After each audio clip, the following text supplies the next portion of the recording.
Hi, everybody. Welcome to our Pop Media meeting today. Today we have a special guest from Recall, Florida, Johnmeyer.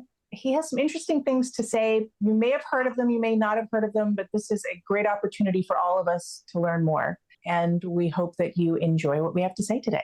So, guys, we're kicking off a series which is called The Free State of Florida. So we thought, who better to bring on other than Chance, he runs a group called Recall Florida. And he's going to kick off our series. And you're going to see subsequent videos down the road. We're going to talk about some different subjects around, are we really in the free state of Florida?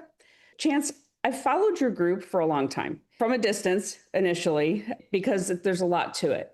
And then I, met you, started reading what you guys were doing, look at your initiatives, watching you guys going to Tallahassee, was extremely impressed with the momentum you guys were able to get. And we really felt it was important to bring you on today to share what your group really is about and help people to understand not only what is Recall Florida, but how can they get involved? And then what's the next steps? Why does it impact them? Why do they even want to get involved? I would love for you to have an opportunity to kind of go through and explain what is Recall Florida, maybe give us a little background on yourself as well, and then break it down, if you would, for us, like we were 8-year-olds. So, often people need to understand a topic at the very granular level. And let's start there, if you don't mind. Well, first of all, good morning to Erin, Chelsi, and Rebecca. So glad for this opportunity to be on here with Pop Media and the new group that you guys have joined. I'm always excited when citizens around the state of Florida are getting together and doing the work and doing what they can to change things within our representative government. My name is Chance Johnmeyer. I am the founder of Recall Florida. I am an Air Force veteran. I'm an author and a 16-year prison officer. We started Recall Florida in 2020 when I was watching on social media when the citizens just had this sense of frustration about what was going on within their government. And I'm not a keyboard warrior. I like to create solutions to problems. So I started asking a lot of questions, and someone mentioned the option of recall. I want to know, why can't you just remove these elected officials that were corrupt? So we started an organization in 2020, and we quickly grew that group to almost 5,000 people. We have citizens all across the state of Florida. I think at last count, we were 3 counties short of being an entire state organization of citizens that are just tired of corruption, tired of elected officials making profit off of their tax dollars, and we continue to grow. So you've taken this to the state legislation and you can't get it passed. You brought it to them how many times? We brought the Recall Florida initiative to them 4 times, but let me back up a little bit. Florida has had a recall law since 1968. So we've had the ability to recall corrupt elected officials in charter counties and municipalities since 1968. So it's been around a long time. Here's the problem with that. That leaves 47 non-charter counties that do not have the right to recall those corrupt county officials. A lot of folks say, well, just become a charter county. Well, a lot of counties have tried to do that, and people don't really want that extra layer of government.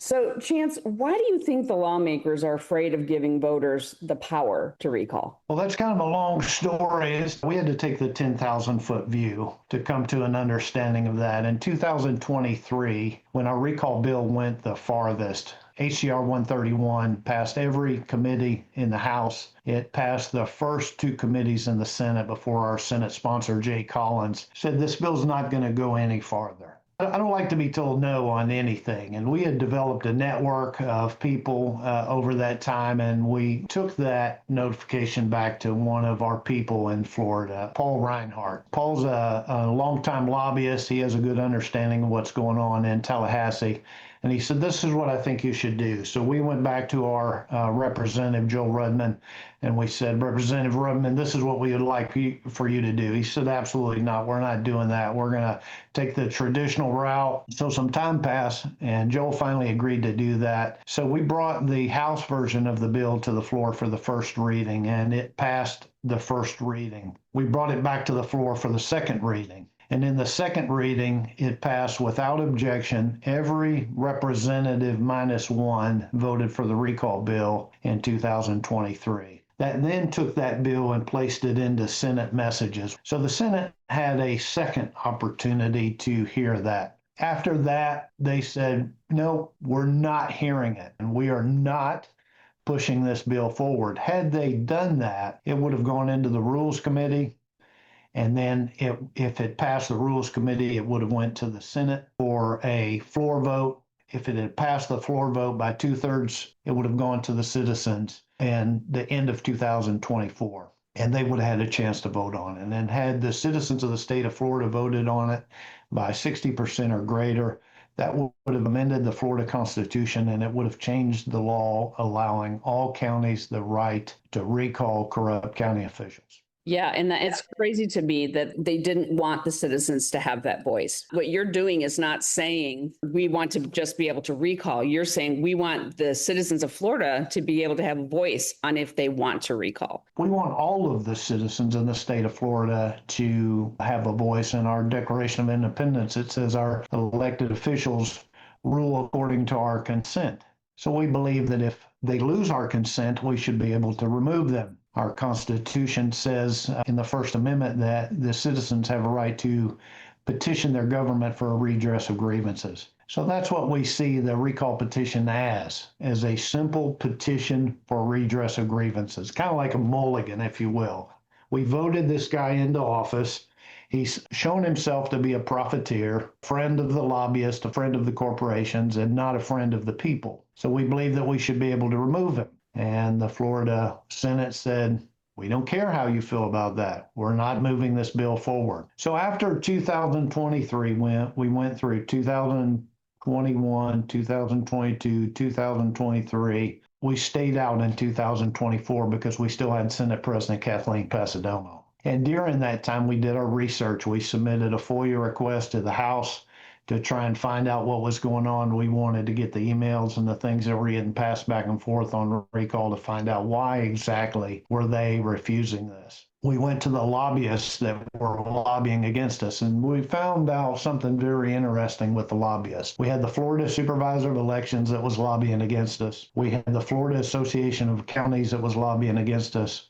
We had the court clerks and comptrollers lobbying against us. We had the Property Appraisers Association lobbying against us. So then the next logical question is why? Why are these umbrella organizations that were created for our elected officials, why were they lobbying against us? I mean, you would think that they would want the best individuals in office to fulfill those positions.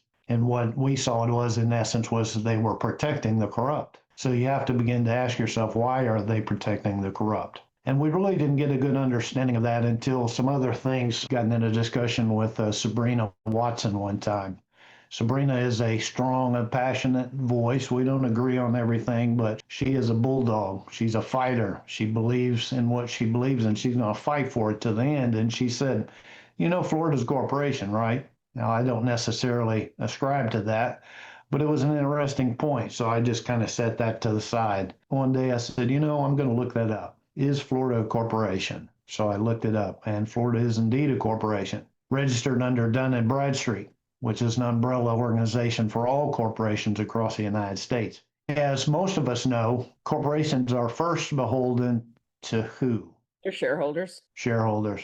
And then along comes Manatee County. The citizens of Manatee County joined together because they were fed up with their Board of County Commissioners working for everybody but them. They worked hard to get elected into office, individuals that they wanted into office. And at that time, while they were campaigning for those individuals, the Republican Party of Florida was also campaigning for the individuals that they wanted in office as the Board of County Commissioners in Manatee County. And when it came time for election time, the Republican Party of Florida lost every candidate that they had put forward to that position. They lost, and the citizens won. As a repayment, the Republican Party of Florida removed citizen-elected state committee man and the citizen-elected state committee woman, Jackie Heiss and Trent Wayman. So you think, wow, this organization removed duly elected officials for their party, elected by Republicans, not necessarily belonging to the Republican Party of the county, but just Republicans in general. So the next question is why? Why did they do that? And then if you bring in the discussion of the umbrella organizations that lobbied against us, you think about what happened with Manatee County, you think about the corporation aspect of Florida, there's something more going on here. One of the citizens of the state of Florida, they seem to think that the election process and government and all things of that nature are very organic, and that the citizens have a say in everything that's going on within the state. And I would simply argue they absolutely do not. So I've been really looking into election interference that's been going on. There's a lot everywhere. And the deeper I dig into it, the worse it gets. And there's a lot of selected people in there, not necessarily elected. We've seen it with voter rolls that just sort of happen to be the same for the same elected officials for the past 4 elections, only varying like 3 or 4 votes per election. It's pretty crazy. So my question is, do you think all of this is necessarily a conspiracy against the people in a way, or do you think it has to do more with election interference and election shenanigans, I guess? I think the election shenanigans are just part of the bigger whole. If you look at the issue going on with Billy Christensen and Craig Latimer in Hillsborough County, and that has proven to be just an absolute mess. When you have Craig Latimer, I believe he got more votes than Kamala Harris or Donald Trump. I mean, how is that even possible? With the machines being changed, that's very possible. Yeah, the math doesn't math for sure. We saw that obviously with Biden's election as well. The math wasn't mathing. Here's the interesting thing about that. The Florida Supervisor of Elections lobbied against Recall Florida. The Florida Supervisor of Elections is supported by Ramba Consulting. They use Ramba Consulting. Florida Supervisor of Elections use Ramba Consulting lobbyists to stand up on their behalf. And here's the interesting thing. Evan Power is a lobbyist for Ramba Consulting. So you've got Ramba Consulting lobbying for the Supervisor of Elections. They're lobbying against Recall Florida. So if Recall Florida was in play, if it was in power in every county, and the citizens did their homework and they dug deep and they found out that there was an issue with a Supervisor of Elections, the citizens through the recall process could remove them. What recall does is it messes up the game. If you think about Florida as a whole, what is Florida's main moneymaker? Tourism and development. So if you stop the Board of County Commissioners who are putting everything in order to keep the money flowing up to the top, and then you have the Supervisor of Elections, if you're recalling them and they can't, we'll say theoretically, they can't position the proper people in office in the individual counties, you mess up the whole game. It's clear they don't want the people to have a voice, right? Between not supporting recall and putting so many people behind blocking it, and not supporting grassroots movement. And even when the people have spoken and lifted up that grassroots movement as elected officials that they've chosen, they dismantle it and use their powers, if you will, to dismantle it and inject their own. So they don't want the voice of the people. They want to be the kings. They want to reign because, there's a lot of money. Like you said, they've got the organizations behind it. It's bigger than them, much bigger than them. Right. And that's one of the things that I want the citizens to know. There's a lot of moving parts, but let me say this, there's a lot of us. So they can have all the moving parts they want. We outnumber them. Well, and that's the point of these kinds of interviews and discussions, is to break it down to people, to let them understand there is more of us than them. If more people would rise up and more people would get involved and understand their level of involvement can be anything from picking up the phone, making a phone call, sending an email. And we get that. There's people that only have that ability, all the way to driving up to Tallahassee and, giving speeches if that's your strength. There's so much in between. The people have been subdued into submission over the years, trusting who they hired to do a job and not thinking for a minute that these people are corrupt. And just to spin it, and then I want to get into charter versus non-charter, because I think that's an important point that you brought up.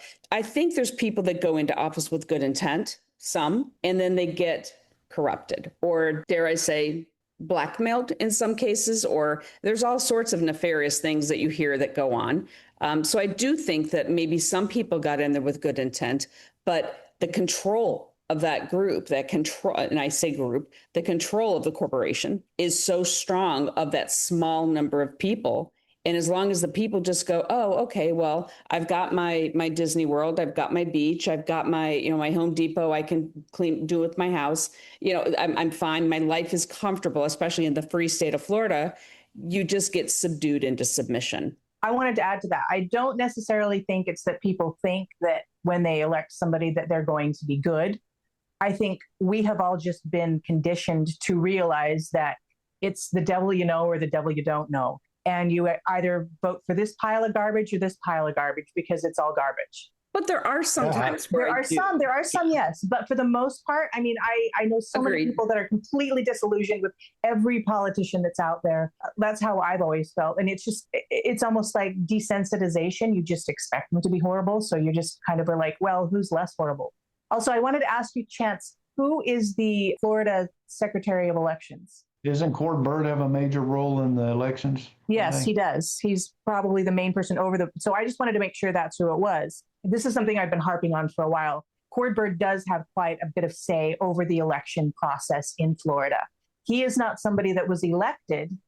He was somebody that was put into place by DeSantis, which is very frustrating that we can't even choose the person that oversees our elections. We've had lots of run-ins with him in the past. Yeah. We have asked many, many things to do with what's going on with elections and why this can't be looked into. Why can't we look at have a counting of the actual ballots? And he just, no, we can't do that. It all has to go through the machine. And you have the paper ballots and then everything goes in there and you can't look at anything and it's all proprietary. Trust us.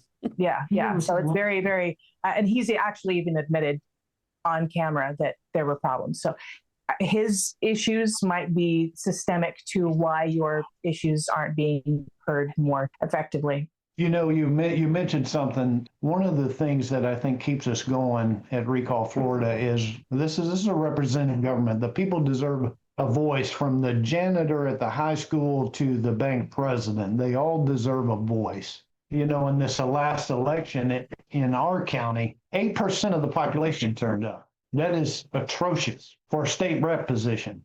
I think it was 6 in ours. I have a friend from Britain, and we look at world information. And, if you look at Europe, Germany, and Paris, their numbers are up in the 80 percentile of people that are getting out to vote because they have gone through soft tyranny to a certain degree. So they're kind of tired of it. But here in the States, we kind of have this Roman mentality put on us, feed them bread and give them circuses, and they won't revolt and tear us to shreds. Or give them beaches and Disney. The reason our primaries are so low, one, people don't understand the importance of primaries. We're doing our best to try and educate people of that fact. 2, we can't fight what we don't know. And people are kept so in the dark about everything. They don't give people an education, a civics education on why primaries matter and how to research your candidates. Nobody knows that. 5 years ago, I had absolutely no clue other than a federal election. I'll step up every 4 years. And then even when I went to the voting booth, I didn't know half the people or what they were even about. Most of the people just don't care because they are bombarded by the, Disney and the beaches. We're so worried about our own day to day that we don't see what the future has. I totally get it. We're so concerned about what's going on at the federal level that we're not really paying a lot of attention to what's going on at the local level. Here in Santa Rosa County, about 3 or 4 years ago, my wife and some other older women decided to start vetting candidates. And they would invite all of the candidates over to the Village Inn, and they had come up with a series of questions that they would ask each candidate, and then they put that information out in as a non-biased way as possible.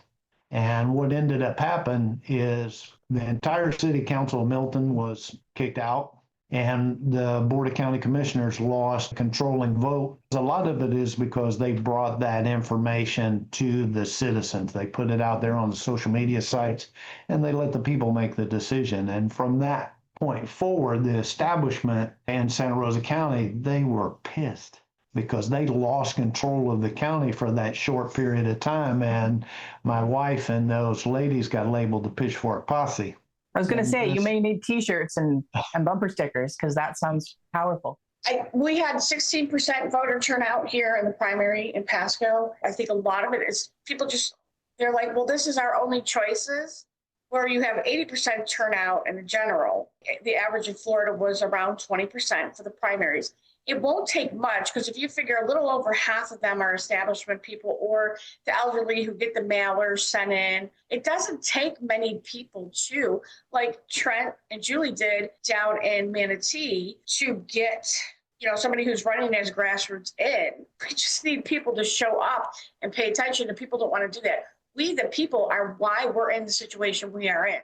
Because people are too lazy. They want somebody to tell them who to vote for. It's our duty to get involved. I think there's just so many layers of government and people get so confused how to vote that I know I could spend a considerable amount of time educating people on the election. What percentage of them actually show up to the primary? I don't know, Chance. I'm probably going to say less than 1%. I mean, you tell these people and then they're like, oh, I didn't have time, or I didn't know, or no, I don't want to hear you complain. Well, I mean, yeah, I agree. I put a lot of this responsibility at the feet of the leaders. I'm looking at 3 right here in front of me, but we have a deficit of leaders that are willing to step forward. We have military members in every county that have held positions of leadership throughout the military that could simply step forward and take a position in with these groups. You could have a leader in each district of every county rallying the citizens of that district. There's a lot that can be done through the social media groups just by sharing a post. These paid influencers, they have this message that they want to move forward, and they don't want us focusing on local stuff. They want us focusing on what these paid social media influencers are putting out there, because they want to tell us how to think. It's problem, action, solution. We're from the generation where we still have critical thinking skills. Not everybody, but the majority of us, I think, do. Where you can say, well, Jesus just doesn't look right. This is odd. But I'm just kind of like, little old me's not going to do anything. I get that. I'm just going to keep running my mouth and I'll keep holding you accountable because I really don't care at this point. People need to get involved. They need to get engaged. They need to vote in the primaries. We can literally take things back. But what happened to Trent Wayman and Julie in Manatee needs to be addressed, because that's what they're going to do to every grassroots person who makes it in office. They're going to end up finding a way. They're going to go through, well, you didn't file this form right. You did this right. They're going to find a way to have them removed. It was a huge win for them in Manatee. I'm so proud. Trent is a friend of mine. His wife, she's amazing. We just can't get the traction, the social media traction. We have to expose them. Chelsi said she can polish a turd. Right now, the Republican Party of Florida is a turd, and we have to break them. The Florida government right now is a bunch of diarrhea that we need to clear out. All we got to do is tell the truth. Because if you take the story of Manatee County and you combine it with Osceola County, John Arguello, they wanted to elect the officers that they wanted for Osceola County Republican Executive Committee, and the Sheriff's Department got called. It got so hot down there, one of the guys that's in Osceola County, I banned him from our group. He was a previous Republican Executive Committee. He might have been a state committee man. I forget his name, but he made a comment. I said, aha, I see what you are. I thought you were a recall advocate, but you're not, so you're gone. St. Johns County. Yep. It went on in Lake County. It's happening in every county to a certain extent. If it hasn't yet, it's coming to a county near you. The good news is these recs are shrinking in numbers.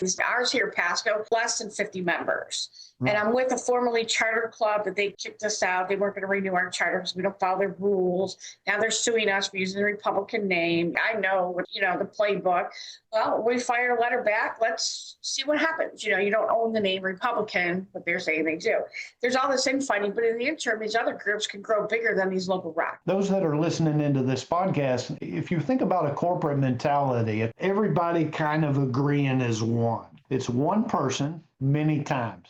So if you change one person and one person talks to 5 people and those 5 people talk to another 5 people and so on and so forth, pretty soon you've changed the entire corporate mentality. So one voice who really thinks about what we're saying, what the leaders, the activists in the state of Florida, if they think about what the activists are putting out there, because we have activists all across the state of Florida that are working very hard to expose the truth and teach the citizens what's going on. We have the power to change the corporate mentality of the state of Florida, and those that call themselves conservative and those that call themselves constitutionalists. Yeah, I 100% agree. And I think this topic is a topic of its own that we need to have another completely different interview, podcast, whatever you want to talk about it, because there's a lot of context that we don't have time to get into today per se, that I think is super important for people to understand how what was allowed to happen in Manatee County actually happened, like how that whole thing transpired, what took place, who the players are. A lot of people, we're throwing names out that a lot of people who are listening to this are like, who the heck is that, right? And they need to understand who these people are and where they came from. Like Rebecca does a lot of digging on following the money and on trying to figure, you see where these people came from, the counties they came from, and within their county, what they came from. Are they developers? Are they farmers? Are they lawyers?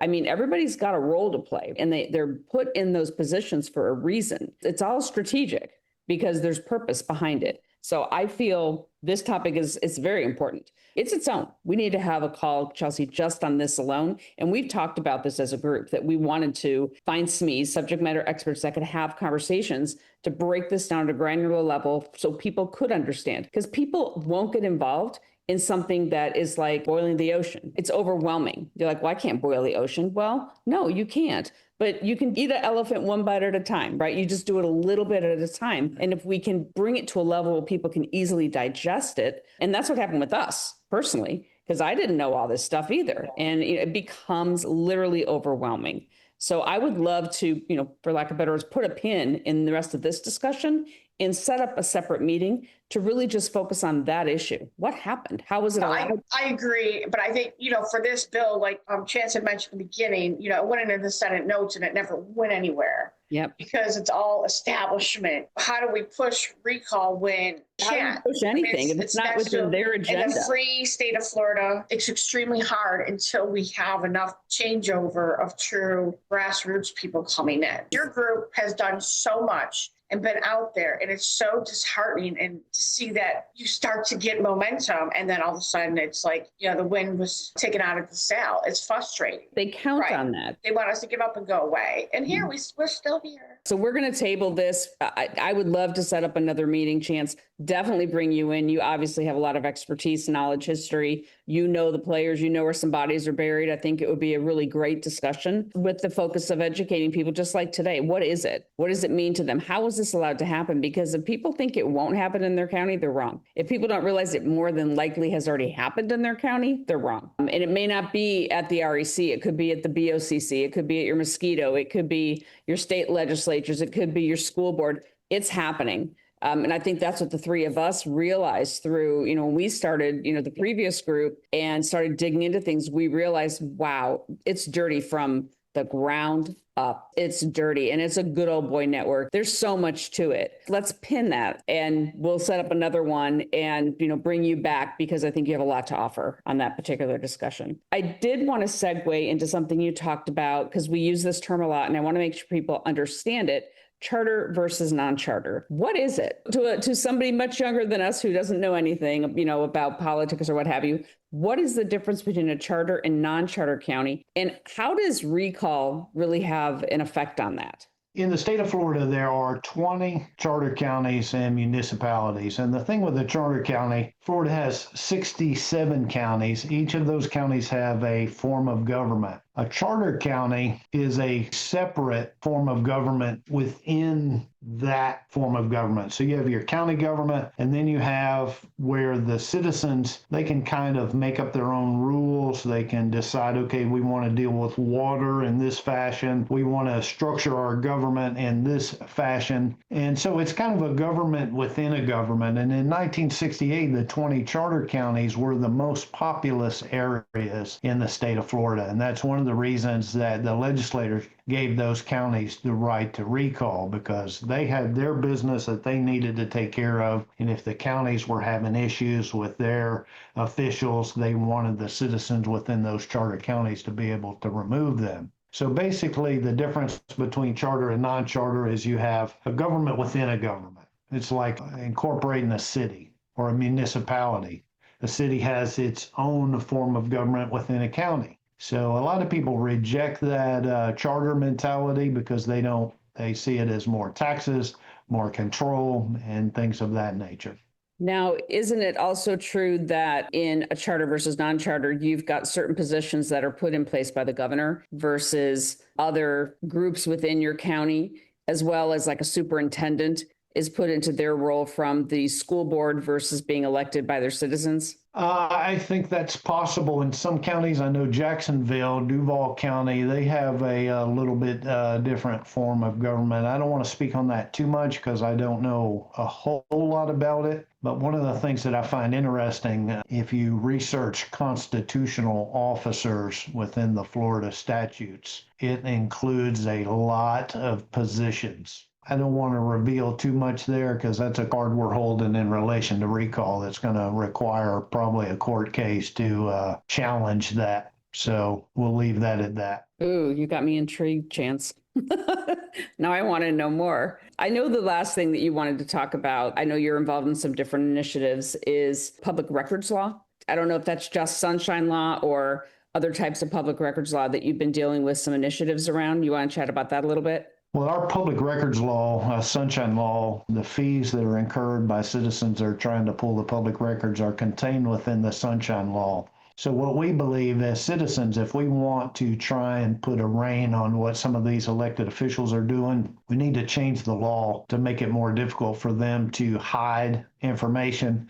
If you look at Titusville, for example, the citizens put in a records request for some specific information down there, and the city of Titusville held that information until the statute of limitations ran out, which is a violation of the sunshine law. So you have words like reasonable and special charges. You know, we believe that there should be no such word as reasonable or special charges. It becomes a tool that corrupt elected officials can use to protect themselves from the citizens finding out what's going on. Take, for instance, Robin Lamb in Jacksonville. He pulled records requests. They wanted $30,000 to provide him with the records he was seeking, because there's no definitive charge for the records contained within the law. We believe that should be changed. If we can pull a legislative team together, people that are willing to go and speak, people that are willing to research, we'll be looking for a Senate sponsor and a House sponsor to bring that forward.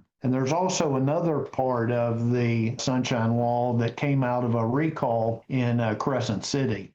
That decision moved all the way to the Florida Supreme Court. When it got to the 5th District Court of Appeals, Judge Pratt said that there is no language in the Sunshine Law that requires for in-person meetings. But if you take and look at our Constitution, the wording within the Florida Constitution has pretty clear wording that leads you to believe that citizens have the right to attend meetings. What Judge Pratt said is, according to the Sunshine Law, there's nothing there that says we have to allow the citizens to be a part of a public meeting. We believe that should also change. We believe there should be wording within the Sunshine Law that mirrors that of our Constitution. I mean, they could even use some of the same language.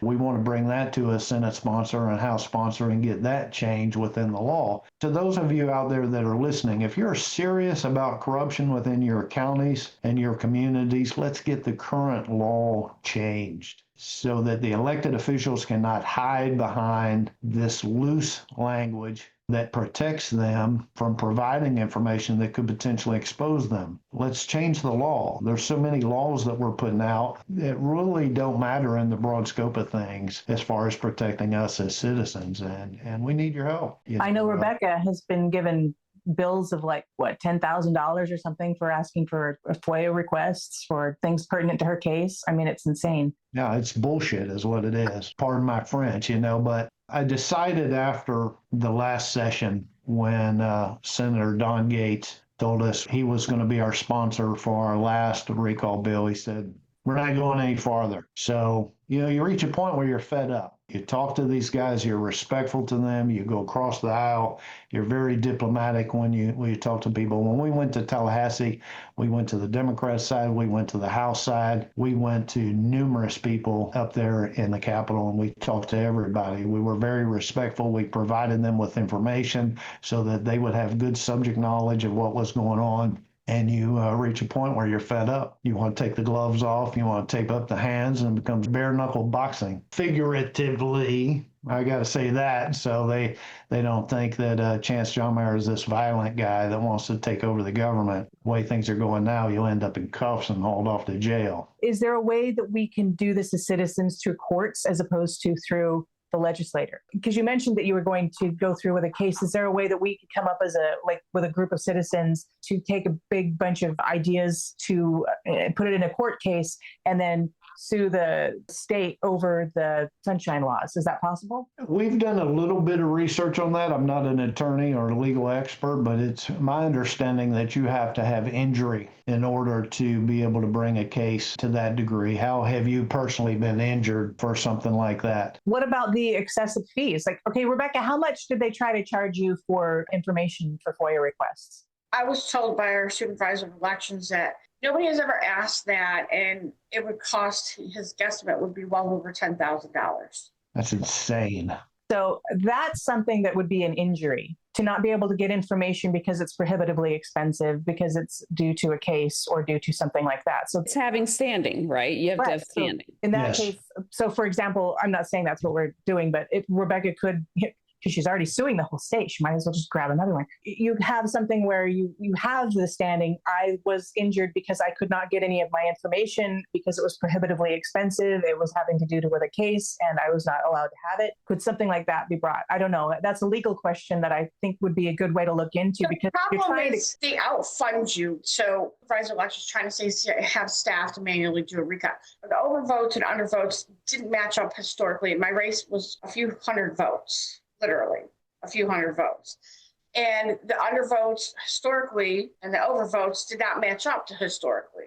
My opponent had a lot more mail-in ballots than me. So how does one go in and look at it? Well, okay, so we have to spend that much money for transparency, and all the ballots go up to Tallahassee and they do like a check. I mean, none of what the supervisor of elections told me made any sense. It showed no transparency, and if I want to fight it, it's probably going to cost, I would say, I was told by other people, it's going to cost me over $100,000. That is insane. But that's how the establishment gets us, is by money. They're going to outspend us. You know, they have an unlimited amount of money to go against us, to fight against us in court. We have a school board member that doesn't even live in his district.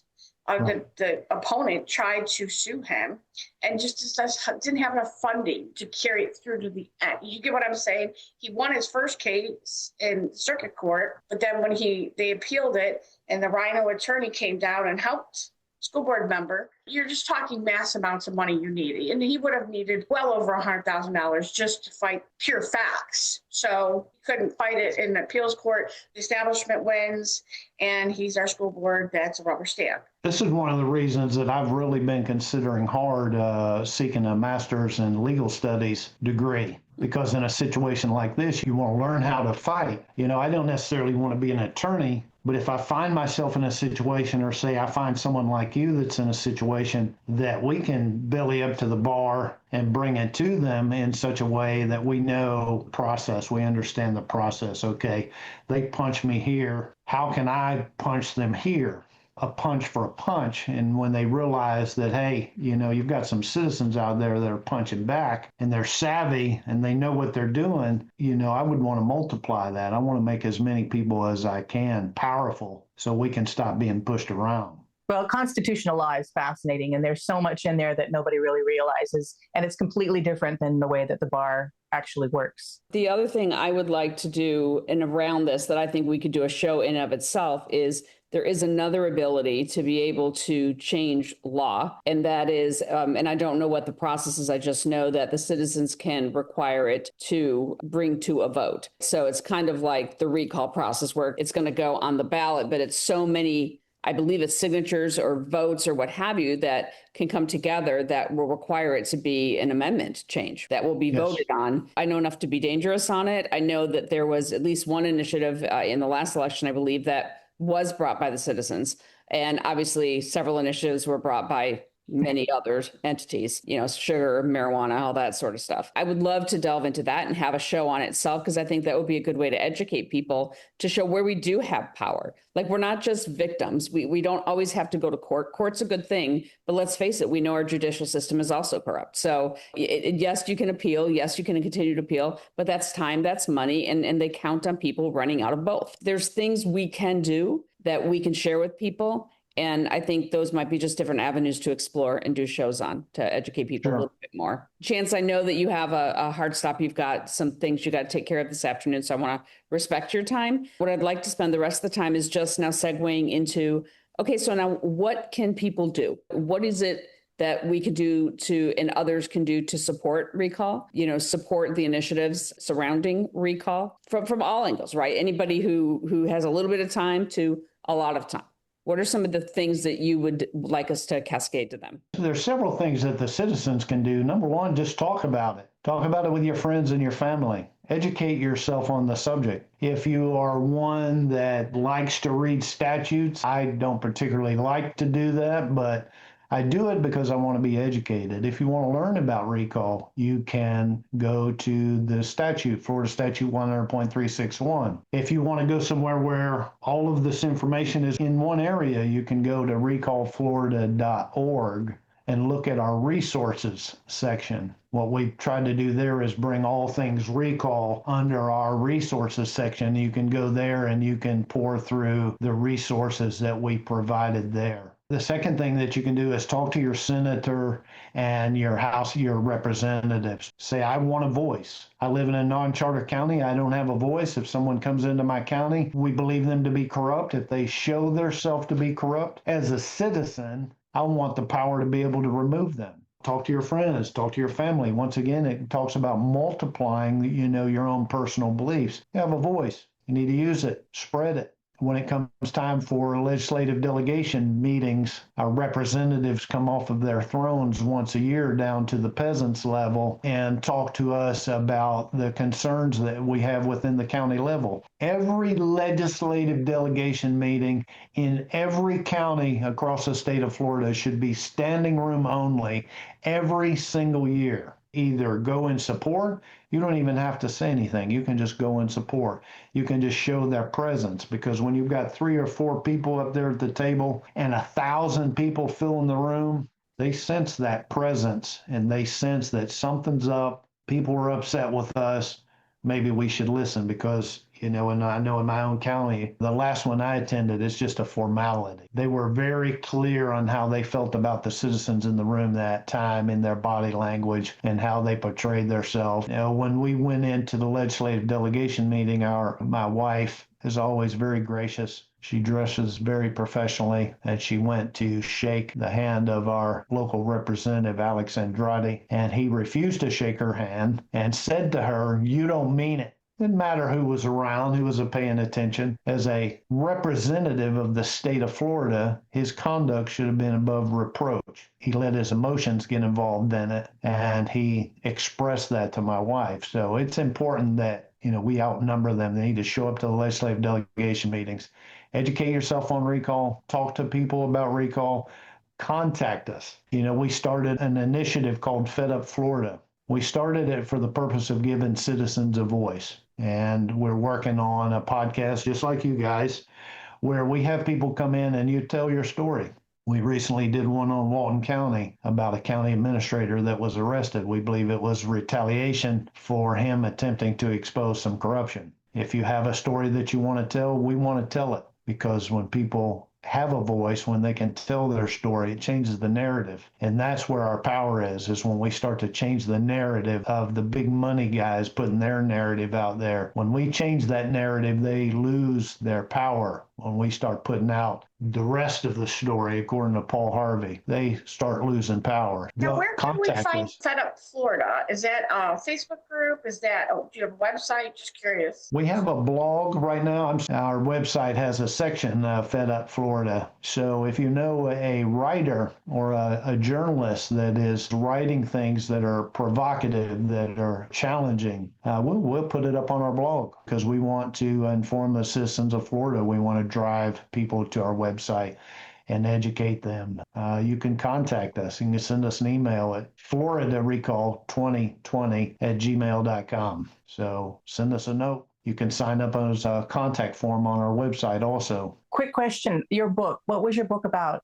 Tell us a little bit about that. Well, my book has nothing to do with recall, but I was a prison officer for 16 years. And one of the things that I noticed when I was working as an officer is that those that were incarcerated exhibited certain characteristics. It was pretty consistent. Destructive personalities and destructive characteristics. And what I did is I went through and I wrote a book, Unlocked: Keys to Getting Out and Staying Out. And the chapters address the character flaws that I witnessed that I believe kept bringing individuals back to prison because, I believe that in empowering people. So the book was for those that were incarcerated so that they wouldn't come back. We believe that fathers are important in the lives of their children, and they're not doing any good when they're sitting in prison. So if I can play a small part in challenging beliefs and maybe provoking some change, then that's a good thing. That's a win for the state because they don't have to pay the cost of incarcerating these individuals. It's a win for the children. It's a win for the citizens as a whole.